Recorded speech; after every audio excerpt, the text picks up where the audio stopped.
Pero me gustaría que diera tu opinión como joven de lo que fue la elección y la Sí. votación. En fin, un poco Bueno, apuntando a lo que vos quieras, pero un resumen de por ahí. Creo que la gente no le va, no se va a aburrir, sino que le va a gustar porque esperan tu opinión. bueno, bien, bien, bien. En realidad, a mí me puse una foto ahí de fondo de pantalla, no sé si la alcanzan a ver. Sí, pero ahí no Bueno. llueve, acá está lloviendo mucho. Ah, no, acá está divino, hace un calor increíble. Quería arreglar el tema del fondo porque estaba haciendo otra cosa y bueno. Bien, yo lo que tengo, a mí me gustaría, no me va a dar el tiempo y no quiero tampoco extenderme mucho porque creo que va a ser... eh, Tenés una hora, tenés. No, no, porque, pero creo que fuera de chiste va a ser producto de también para seguir trabajando y haciendo programas a futuro, ¿verdad? Gran parte de alguna de las sensaciones que han dejado. Bueno, ahora es una cosa novedosa, novedosa. Ahora parece ser una gran verdad y se habla de formas de hacer política, sí, que la fue algo tabaco, boludo. que fue novedoso a la hora de hablarlo en su momento acá en Andares, cuando mencionamos más de una oportunidad que más allá del proyecto político del referéndum y la LUC, lo que había de fondo era la imposición de una forma de hacer política, ¿verdad? Bueno, ahora obviamente ya digo, las resonancias de ayer, de distintos actores y actoras del campo político vinieron en esa línea, ¿no? Digo como en ese sentido para valorar un poco los contenidos y la producción y el trabajo de análisis que hay en este programa, ¿verdad? Que no es una cuestión de que acá hay un conjunto de improvisadas, ¿no? Sino que hay lectura, hay análisis, hay un montón de cosas. Yo principalmente la reflexión que me gustaría dejar hoy, más allá de un montón de cosas que posteriormente vamos a hablar, eh, tiene que ver mayoritariamente con esta percepción de construir un eje de análisis sobre dos polos, ¿verdad? Sobre dos posibilidades existentes, sobre esta forma de pensar binaria. En esa voy a extenderme un ratito más y a posteriori yo voy a hablar, ¿no? Quizás en otras entregas, acerca de la acumulación de fuerzas del campo social y las dificultades que hay para conducir y sostener esa acumulación de fuerzas. De fuerzas de izquierda, ¿verdad? Que se manifestaron obviamente en las elecciones en el voto balsino que tuvo, que fue sorprendente y rompió cualquier estimación. Pero vamos al grano directamente. Yo creo que hay una cuestión de pensar todo o pensar la política en términos del rédito y en términos de la calculadora política. Yo en algún momento ya he hablado, he utilizado estos términos, ¿no? Para hablar. Y quiero volver a retomar esto porque lo he hablado muchas veces en función de cómo determinadas acciones o determinadas retóricas políticas, determinados discursos políticos, se construyen en función de la sensibilidad de los datos, ¿verdad? Es decir, de lo que los datos aportan respecto a la opinión de la gente sobre determinados temas. Y a mí me parece que eso francamente es un error. Es un error hacer política desde ese lugar, claramente es un error. Es una herramienta muy poderosa, ¿no? El gobierno la utiliza todo el tiempo. Por eso está todo el tiempo contratando empresas consultoras para ver cómo van los índices de aprobación o no, o qué expectativa tiene la gente respecto a la implementación de determinadas políticas, o cuál es el descontento general. Así como existe eso, también las empresas que se dedican a hacer esto, que son empresas, ¿verdad? Consultoras de opinión pública, si bien manejan criterios rigurosos, criterios sociológicos rigurosos, ¿verdad? Para desarrollar sus herramientas, muchas veces quien paga por esos estudios manda la orden de que, no es la orden de no aflojar, sino la orden de sensibilizar los datos. Entiéndase con esto de que si el dato no me resulta favorable, por favor, tratemos de amenizarlo, de no hacerlo tan violento, tan agresivo. Lo cual explica cómo 15, 20 días antes salieron todas las consultoras a alargar opiniones y porcentajes que no tienen su reflejo en la realidad. Y eso tiene múltiples explicaciones. Creo que eso se podría analizar en algún otro momento con alguna persona que se dedique más al ámbito de la politología y al trabajo de los datos estadísticos, obviamente, y claramente no es mi fuerte, yo no me dedico a esto. De hecho, trabajo más en el área de la investigación de lo que se conoce como cualitativo y no cuantitativo. Pero eso no me exime de problematizar y discutir acerca de cómo son utilizadas estas herramientas, porque si bien yo no soy una persona experta en esto, entiendo cómo leer esos datos, entiendo cómo se construyen esos datos y a su vez entiendo cómo esos datos muchas veces son utilizados. Después de todo este viruviru y toda esta charla que seguramente les debe haber aburrido y deben haber dicho no sabe de qué hablar y nos vino a hablar de métodos, de herramientas metodológicas, voy a introducir el tema de qué fue lo más hablado, tanto por el oficialismo como por la oposición, respecto a los datos del referéndum, ¿no? Y respecto a eso, lo que a mí me llamó poderosamente la atención es como de que se habla de que claramente el Uruguay quedó dividido en dos. Ese discurso del Uruguay dividido en dos, entre los que votaban el no, los que votaban el sí, ¿no? Y las suposiciones y las construcciones de discurso, ¿verdad? Que obviamente se nutren de eso, ¿no? Los actores y las actoras políticas son muy cautelosas a la hora de elaborar el discurso respecto a los datos, y lo que primó mayoritariamente es que quedaba claro que había una parte de la población, que era la mitad, ni más ni menos, que se oponía a esta forma de gobernar, se oponía a la LUC y demás. Y por otro lado está la otra parte de la población que la apoya. Y eso me parece un error. Me parece un vicio político, me parece que la política se ha viciado un montón de las herramientas metodológicas devenidas de las estadísticas, ¿verdad? Para transformar datos en fórmulas políticas. Entonces, hablar de que el país está dividido en dos me parece un error político, un error del discurso político muy fuerte, muy flagrante, ¿no? No me extraña que se utilice por parte del oficialismo, que ha intentado desde hace 2 años llevar adelante un discurso de la división, de la brecha. Y tampoco me llama la atención porque momentos antes a la campaña electoral se intentó llevar adelante y se llevó y se materializó, y ahora cuando les diga en qué van a rápidamente acordarse, generar una oposición de dos Uruguay distintos. Pensemos en todo lo que fue la oposición del campo a la ciudad, una discusión que histórica y que tiene raíces muy profundas dentro de Uruguay, ¿verdad?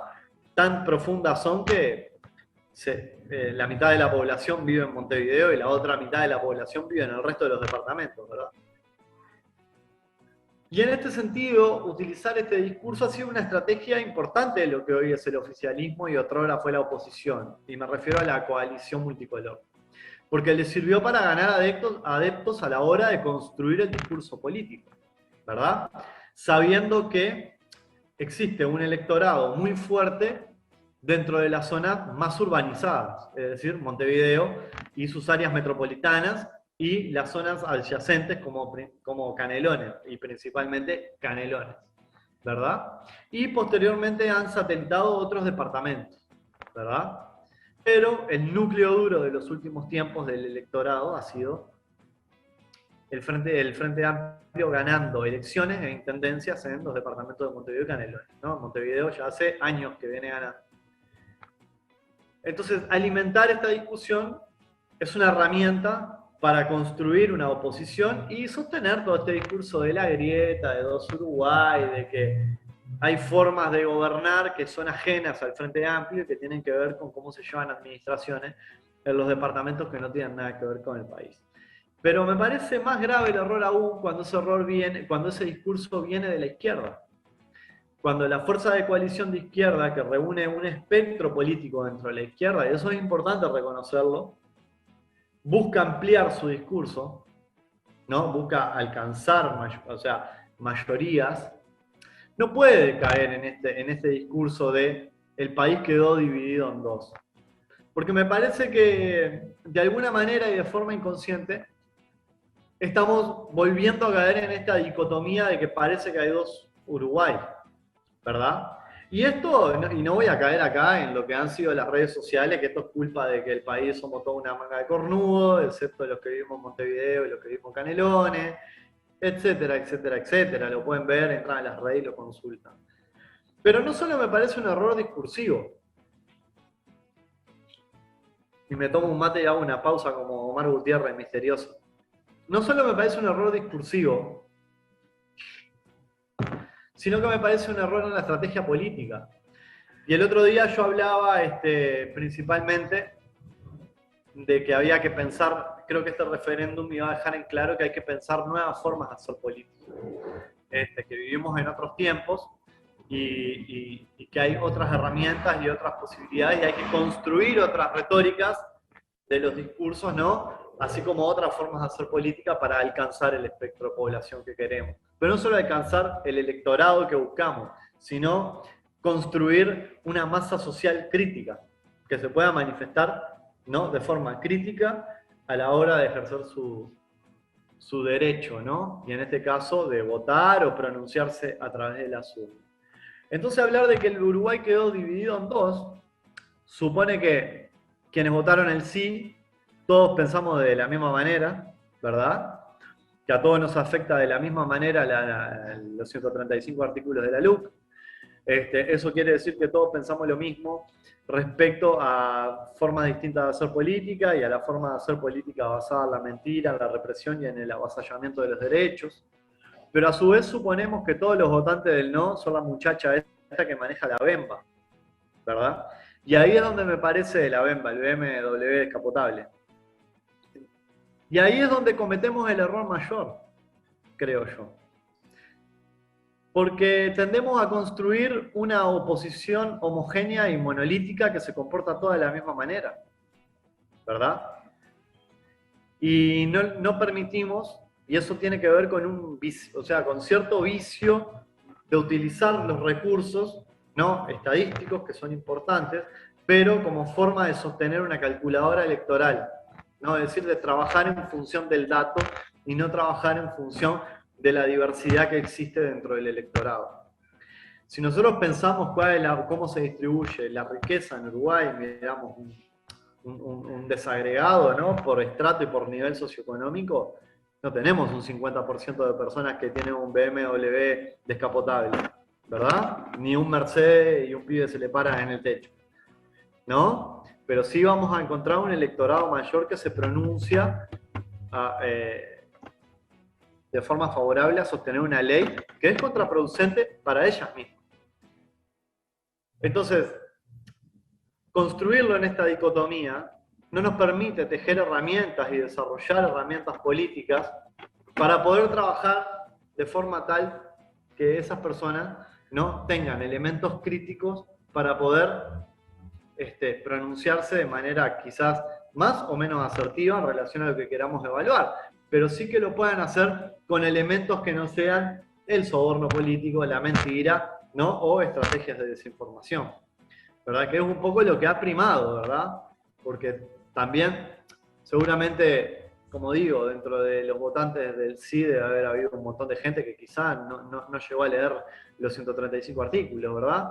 Pero también dentro de los votantes del no hubo un montón de gente que no tenía la menor idea de cómo esos artículos le afectaban de forma directa, y hay un montón de esos votantes que fueron convocados a votar a fuerza de perder su empleo o a fuerza de otras coerciones que fueron manifiestas, ¿verdad? Porque fueron manifiestas. De hecho, me mandaban un mensaje hace un rato de uno de los vouchers valor 800 pesos que fueron entregados para votar. Y yo la verdad que no me sorprende, porque esa ha sido una estrategia política, sobre todo en el interior del país, que se ha utilizado, ¿verdad?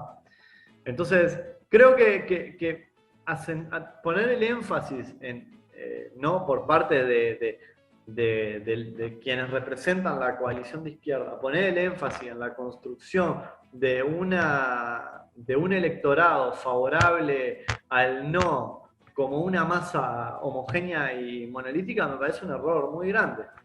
me parece que hay una falta enorme de tino a la hora de analizar y comprender cómo se comportan los electorados, cómo se comportan quienes votan, ¿verdad?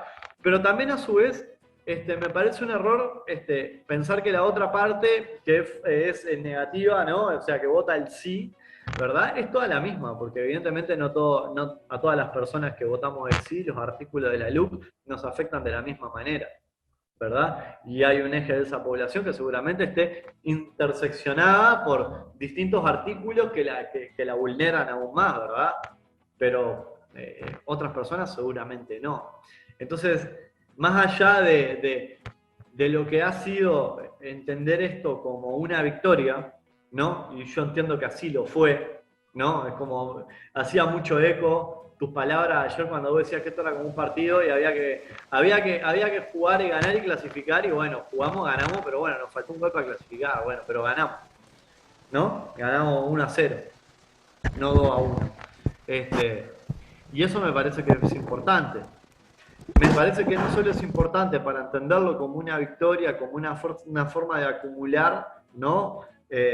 Fuerza, ¿no? Sino que también me parece una victoria a la hora de también trabajar en comprender cuáles han sido las cosas que movieron gran parte de una población que no iba a votar el sí y la movieron a votar del sí. Es decir, trabajar en esos aspectos que componen el 50%, ¿me entendés? Del cual yo estoy dentro porque yo voté al sí, pero que no somos todos los mismos. Y que llegamos con distintas retóricas, con distintos discursos, con distintas formas de hacer política. Y en eso es lo que tenemos que trabajar, de aquí a 2 años para adelante, 2 años y medio para adelante. En pensar en una forma profunda de entender que hay una base electoral fidedigna de la fuerza de izquierda que vota, pero hay una masa electiva que se mueve, ¿verdad? Y esa masa electiva que se mueve busca distintos mecanismos hay que buscar distintos mecanismos para llegar, pero no quedar siempre supeditado a la estrategia numérica de que si me votó el 50% quiere decir que el 50% esto y esto, porque no es así, es un error. Y yo creo que eso tiene que ver mucho con la excesiva incorporación de herramientas de medición cuantitativa, porque en definitiva parece ser que lo único que importa son los datos. Y no solo importan los datos, sino también importa hablar con la gente, importa salir de determinados lugares de confort, importa también tener críticas profundas hacia la interna, ¿no? Sobre los métodos de hacer política, sobre la forma de hacer política, sobre incorporar determinadas dimensiones de la política que han sido incorporadas de forma muchas veces hasta superficial, ¿verdad?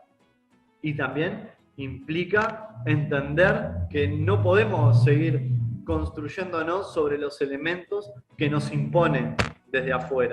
Y este discurso de la polarización dicotómica entre el sí y el no, entre los fachos y entre los zurdos, y entre quienes votan esto y votan lo otro, es una retórica impuesta por el afuera. ¿Por qué? Porque por el afuera, ¿no? Que se maneja en términos de división y que intenta proyectar un modelo político que el realismo está llevando adelante, les sirve manejarse en esos términos. ¿Por qué? Porque es mucho más sencillo dividir para reinar que construir, ¿me entendés?, para gobernar.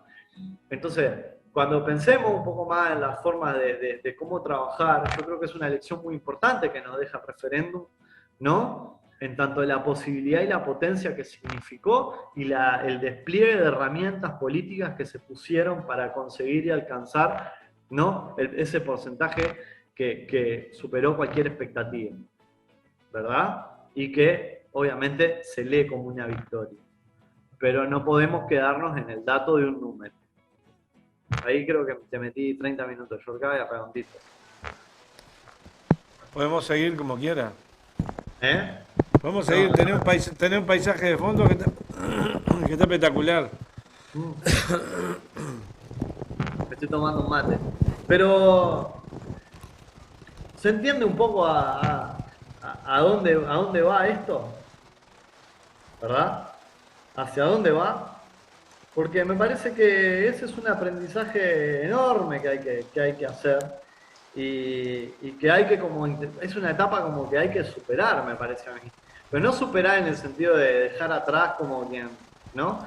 Sino de discutir, fortalecer, construir y volver. Y sobre eso estar trabajando siempre. ¿Verdad? Si nos quedamos solamente en que el tipo del 50% me apoya y el 49,999 me apoya y todos piensan igual que yo me parece que tenemos una miopía enorme. Es una miopía enorme. Es una miopía que nos está imposibilitando, inclusive hasta muchas veces, de leer cuál ha sido la potencia de la elección que tuvo el sí. Que es contrario lo que estás planteando a lo que han planteado muchos compañeros por allí, vecinos, ¿no? Compañeros, porque uno le llama compañero a todo el mundo compañero y acá no es un programa del Frente Amplio. Seguro. Si bien hay compañeros, compañeras, hay vecinos, vecinas que escuchan con atención y otros con bronca, otros disienten, pero lo concreto es que no todo el mundo, pero básicamente eso que hay ahí, tratar a ese 50%, el A o el B o el B o el C o el D, como un 50% de que es inamovible o que es 50 y 50, es contra la lógica del movimiento de la filosofía del ser humano, es contra la lógica de la dialéctica. Es decir, ¿yo para qué lo voy a convencer? Voy a tratar de convencer a alguien que ya está convencido que nunca más lo voy a convencer. No existe la dialéctica. Entonces, ¿cómo se aplica? Si, se aplica nada más que con el que no tengo dificultades para entenderme porque piensa lo mismo que yo, por lo tanto ese no voy a ejercer plenamente la dialéctica porque en realidad hay una parte importante de esa persona que está razonando igual que yo y no va a haber choque y confrontación de ideas. Lo más difícil, lo más lindo, lo más rico y lo más poderoso es la confrontación de ideas porque en realidad esta es mi idea, es la base, es la 1, esta es la 2, o la 2, la 1, no importa el número, pero de ahí salta una nueva verdad. Ese es el choque permanente. Entonces, consolidar bloques, A, B, C, bloques por el no, bloques por el sí, como yo he escuchado permanentemente y siguen saliendo ese tipo de bloques, como que en realidad creerse eso es que esto queda fijo. Total, aquellos son mis enemigos, estos son mis amigos, aquí todos opinan, todos votaron sí, todos gritamos sí, viva, viva, viva, viva. Y en realidad la realidad es mucho más compleja que esa realidad que algunos compañeros ven subjetivamente. Terminé. Sí, es que por supuesto, el tema es que a mí me parece que a veces, a ver, esto no es, ¿cómo decirlo? Es una opinión sobre determinadas formas de cómo, a veces, o sea, para mí es como una forma de comprender cómo las cosas que alguien dice se terminan cristalizando o volviéndose realidad cuando las enuncia en un discurso. Entonces, a mí me parece súper importante, quizás porque me parece, no sé, me resulta súper significativo el ámbito de la comunicación, a pesar de que yo no soy del palo, pero cuando muchas personas salen a constituir como bloques, ¿verdad? Y a ampliar, y a solidificar esa cuestión de los bloques, me parece que muchas veces allanamos cualquier posibilidad de construcción de la diversidad y de comprender cómo se están llevando adelante determinadas lógicas en otros campos, ¿verdad? Pero no me refiero al campo del exterior, sino como en otros campos sociales. Y eso es una gran verdad. O sea, es una gran verdad. Yo pienso, para mí es como una gran verdad.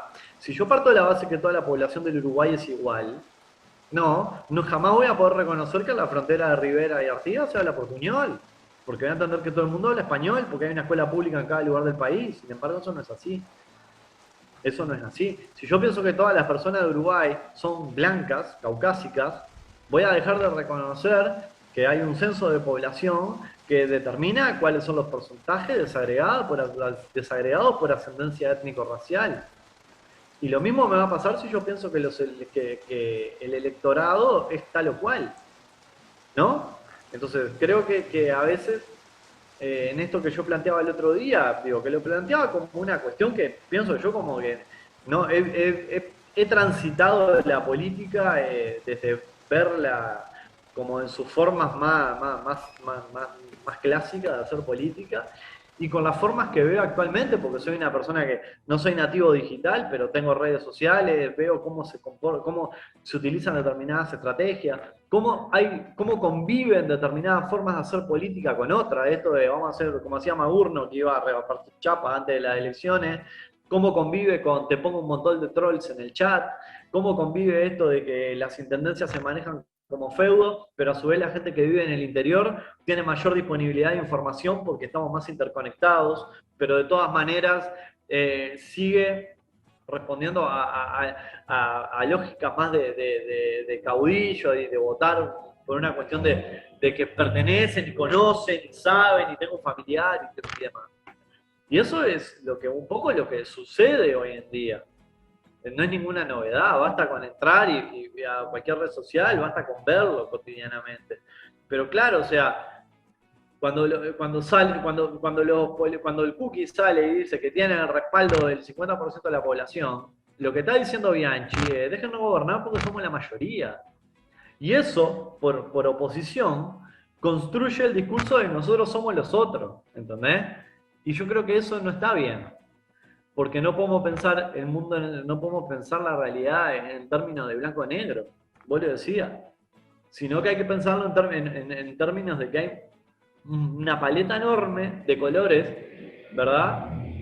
Por los cuales quienes militamos, por ejemplo, por el referéndum del sí, ¿no? O sea, por el referéndum para la anulación de los 135 artículos, ¿no? Buscamos determinadas herramientas o un conjunto de herramientas para alcanzar a la mayor población posible, y se logró, y no fue menor, y fue una gesta, no una hazaña, fue una gesta, ¿no? Contra todo, ¿no? Contra todo pronóstico, contra toda forma contra toda forma berreta de hacer política, ¿verdad? Por eso fue una gesta, y por eso fue una hazaña. Pero tampoco nos quedemos en esa sola de, ok, somos el 48,9, el 49,9, el dato, el número que les parezca más lindo, y tómenlo del lugar que quieran, pero utilicen siempre el de la corte. Lo importante es entender que ahí adentro somos un conjunto de personas, que la política la pensamos de forma distinta y la transmitimos de forma distinta, y las pensamos de forma distinta, ¿verdad? Cuando las construimos con otras personas que medianamente piensan distinto o parecido. Y tenemos que corrernos de ese lugar, porque más rico va a ser aún cuando nosotros tratemos de alcanzar a otras personas que sin duda no piensan lo mismo y que nosotros de alguna manera las leemos como que son todos, ponele, voy a utilizar un mote un poco grueso, pero son todos fachos, estos son todos fachos. A esto no le importa a la gente. Sotelo lo digo yo. No, y el presidente también, porque tiende a construir estas categorías, porque cuando dice que todo lo que votan en el sí apoyan a los delincuentes, construye categorías dicotómicas, ¿no? Tipo, anda entre sí, categorías binarias, ¿no? Tipo, es esto o sos lo otro, o estás con nosotros o estás contra nosotros. Entonces, por eso digo que es muy importante trabajar en la forma en la que se comunican determinadas cuestiones. Y trabajar en cómo se comunican determinadas cuestiones implican, no, para mí, un error caer en esto de, bueno, hay un mensaje claro de que el país quedó dividido. Porque cuando yo digo el país quedó dividido, o cuando yo escucho que alguien dice el país quedó dividido, me va a retrotraer todo un montón de cosas que no va a ser lo mismo que le retrotraigan a otras personas. Pero van a haber algunos lugares comunes, van a haber algunos lugares de coincidencia que vamos a tener, ¿no? Y de alguna manera o la otra nos vamos a sentir que tenemos que pertenecer a un lado o al otro. Y si sentimos que pertenecemos a un lado o al otro, vamos a tener que argumentar porque pertenecemos a uno y no al otro. Y eso recorta un poco el universo, ¿no? De posibilidades a la hora de desarrollar herramientas y estrategias para consolidar o conseguir el apoyo de un modelo político que uno entiende que es más justo para con la mayoría de la población. Dale. Vamos a abrir el teléfono, chiquilines, 099-687995. Tenemos problemas en la consola de allí, Diego o Florencia, y el retorno tiene ese ruido que sale de allí y no es de acá.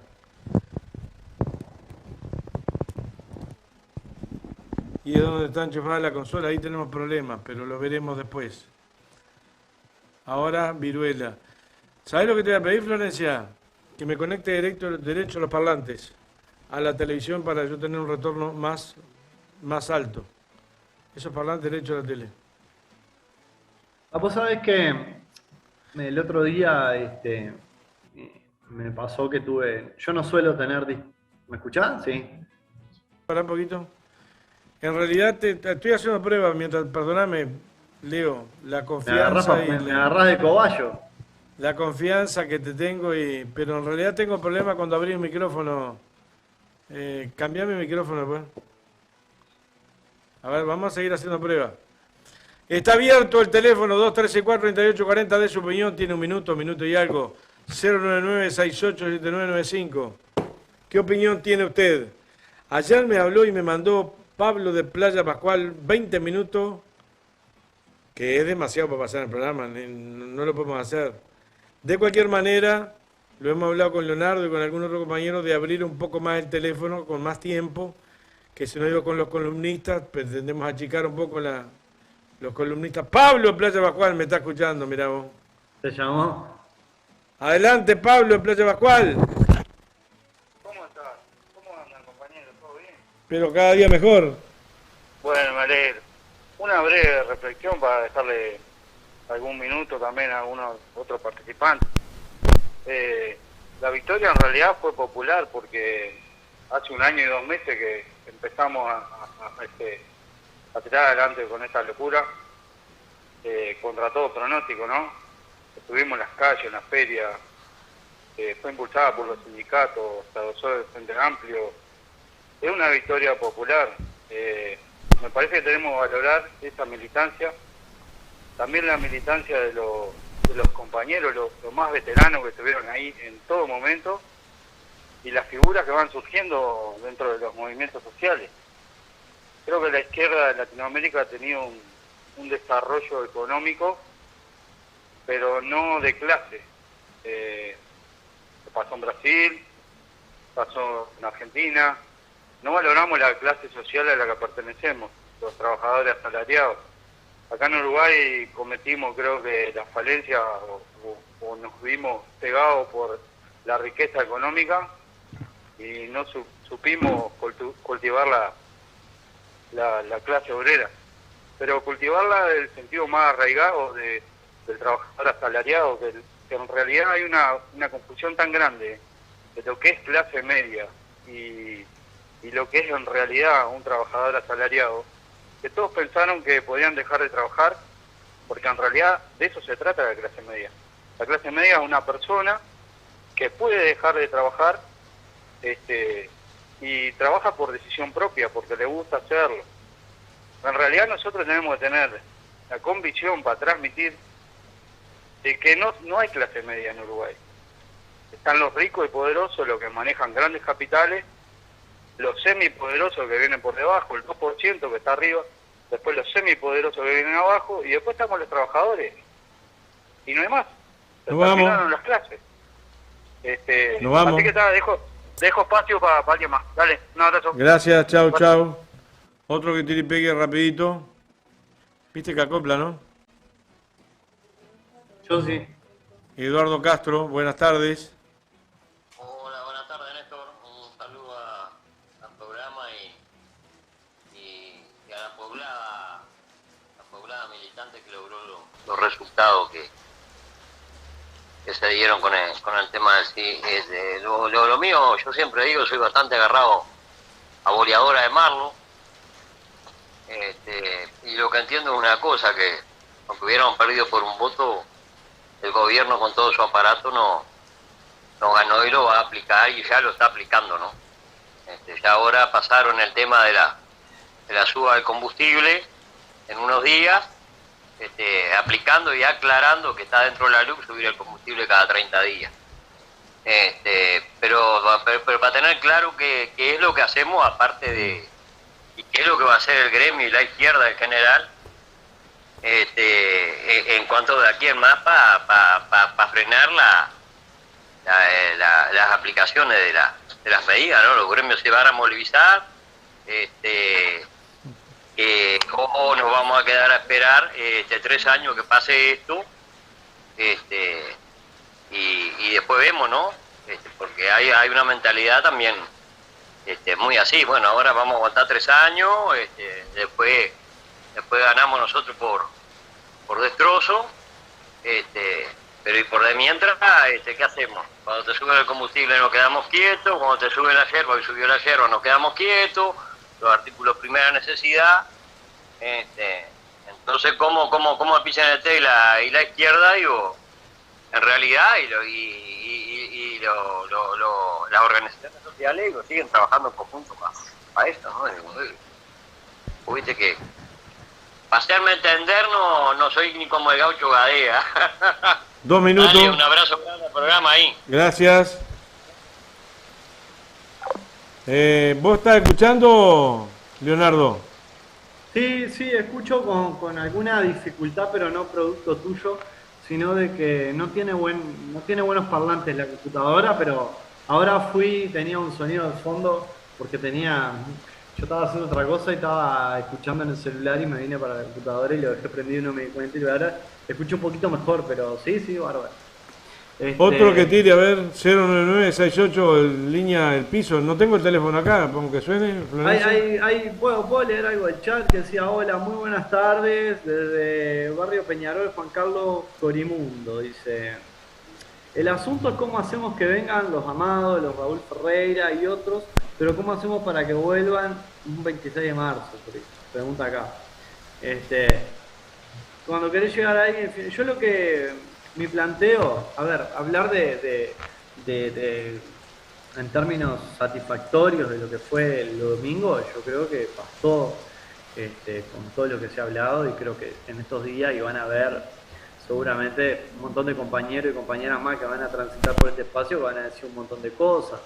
A mí lo que siempre es como que me gusta como un poquito más ir a ese lugar que es como un poco más incómodo, que es como ver algunas cuestiones que uno se permite pensarla y transmitirla. No es una cuestión de tipo ni de restar ni de nada, sino simplemente pensar que bueno, estamos ante una realidad que no es sí, ya te dejo. Estamos ante una realidad que es un tanto distinta. Buenas tardes, ¿quién anda por ahí? Hola, sí, buenas tardes. ¿Y qué tal? Habla Jorge Medina, Jorge de Goes. Jorge de Goes, te escuchamos. ¿Cómo te va? Ahí estás, ¿qué tal? Bueno, mira, yo quería compartir una información que hoy estuve leyendo respecto a... Está muy bien, digo, salir a trabajar y a hablar con el vecino, pero no solo en el interior. Acá en Montevideo estamos perdiendo terreno, ¿eh? El no, acá en Montevideo, ganó en lugares que eran frente amplistas por destrozo, lugares de izquierda. El no ganó en el centro, en el Cordón, en el Parque Rodó, en la zona, la zona más de la costa, digamos, que ya hace tiempo que viene ganando la derecha. Pero no simplemente para comunicar eso, digo, que no nos enfoquemos tanto en el interior, porque vamos a empezar a marchar acá en la zona metropolitana, digo. Ellos son muy hábiles, realmente. Bueno, era nada más que para compartir eso con ustedes, compañeros. Bueno, gracias. Que pasen muy buenas tardes. A él, tú sabes que si bien le di la bienvenida, no le escuché bien, no alcancé a escuchar le pido disculpas, después cuando mire el programa escucharé bien el testimonio ahí. ¿Otro más? ¿Y nos vamos? Y nos fuimos. No, todavía tenemos 5 minutos. 5 minutos, a ver, ¿quién llama? 234-3840, 234-3840. ¿Quién anda por ahí? 099-687995. De su opinión o calle para siempre. Nos vamos. De su opinión, yo saludo y felicito a la fuerza social que llevó adelante el referéndum y listo, y nos fuimos. ¿Te parece bien? ¡Nos vamos! Porque hay que hacer torta frita. Te digo que acá en los alrededores del área metropolitana está cayendo mucha agua. Acá hace un calor, no sabés lo que hay acá. De verdad te digo. Y hay alerta naranja, pero está cayendo agua en serio. Bueno, de acá, mi humilde saludo a cada una de las personas que militó en sus distintas formas de organización, barrial, social, sindical, política. Y que sí, ya le dejo, porque ahora empecé a hablar que me dé un segundo. Porque yo sé que tienen 12 segundos de delay, o 30. Así que bueno.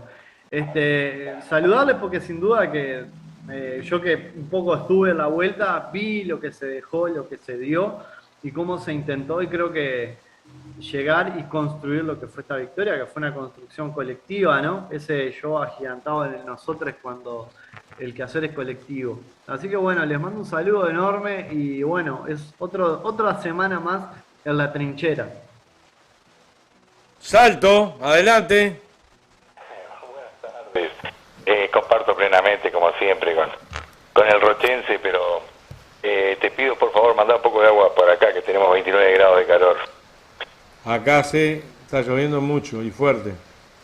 Te digo que pasamos un domingo espectacular y acá en Salto también se dio la sorpresa en los pueblos que fuimos, es decir, Belén y Constitución, ahí se ganó, no tan así en la ciudad de Salto, pero el resto sí, y ni hablar mi heroica Paysandú, ¿verdad?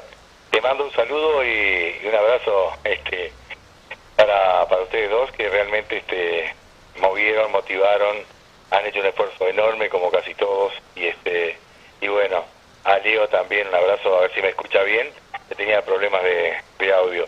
Un feliz fin de día, hoy juega la Celeste, pero la otra Celeste, nada el Celeste. Un abrazo a los dos y bueno, nos vemos mañana si Dios quiere. Gracias, hasta mañana. Chao, queridos. Uno más y nos vamos, uno más y nos vamos. Uno más y nos vamos. Hay que arreglar los auriculares con un cable mejor que tiene descarga, que quede. Che, y vos escuchaste, capaz que alguno del último televidente o la última televidente que llame puede contar alguna perlita. Yo me enteré de unas cuantas. Como por ejemplo brigadas, tapando brigadas de gente, se ve que contratada, o militantes del no, pintando columnas en plena veda. O sea, cosas así. No, yo la perlita que tengo es la que era directora de tu liceo diciendo disparate, siendo así. Si la llega a ver Cacho Bochinche con el Ultratón, ¿te acordás del Ultratón? ¡Seguro! La banda de penitencia le saca el chupete. ¡No hables más! No le saquen el chupete a Bianchi, que cuando no dice disparate porque tiene la boca ocupada con el chupete, nada más, lo único que salta. Está, cerró y vámonos, vamos. Chao. Gracias. Para que viene un televidente. La última. Hola, ¿quién anda por ahí? Hola, habla Patricia de Ciudad de la Costa. Patricia, Ciudad de la Costa, ¿cómo te va? Hola, Muy hola. bien.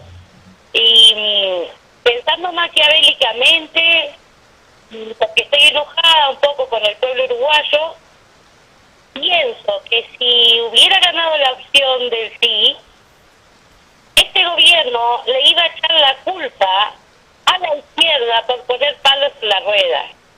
Ahora estos 3 años que nos faltan, se va a ver lo malos que son esos 135 artículos para el pueblo uruguayo. Entonces, bueno, hay responsabilidad.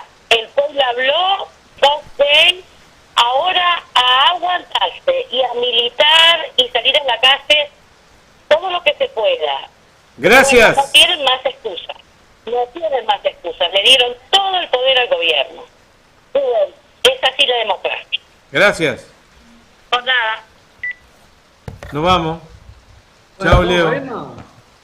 Chao, nos fuimos. Chao, chao, chao, chao. Hasta mañana.